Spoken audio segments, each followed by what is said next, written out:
Hi friends, నేను మీ కరణ్. సలహాలు. మనకు ఏదైనా సమస్య వస్తే సలహాలు తీసుకుంటాం. అనుభవం ఉన్నవారి దగ్గరికి వెళ్ళి సలహాలు అడుగుతాం. వీరిని మధ్యవర్తి అని కూడా పిలుస్తాం. ఎక్కడ పెళ్లి సంబంధం మాట్లాడేటప్పుడు వీరిని ఎంచుకుంటాం. వేరువేరు వ్యవహారాల్లో వ్యక్తుల సలహాలు తీసుకొని ఎంపిక చేసుకుంటాం. ప్రేమికులు కూడా ఒక మధ్యవర్తి ద్వారా రాయబారాలు సాగిస్తూ ఉంటారు.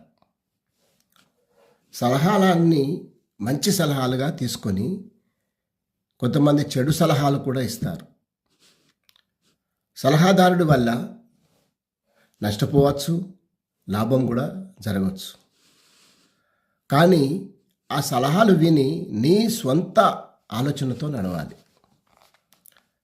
పరిపాలన కూడా ముఖ్యమంత్రులు కానీ మంత్రులు కానీ సలహాలు తీసుకొని రాజ్య పరిపాలన సాగిస్తారు.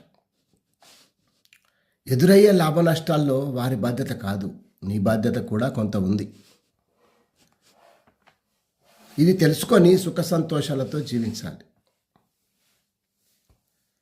లేకపోతే ఇచ్చేవారు మంచివా చెడ్డవా ఆలోచించి నడుచుకోవాలి.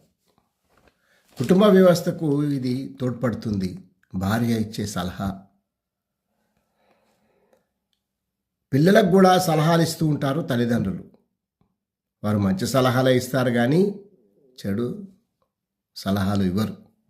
ఇది గ్రహించుకొని నడువు. మంచి సలహాలు తీసుకో, మంచి మార్గంలో నడు. Thank you. నేను మీ కరణ్.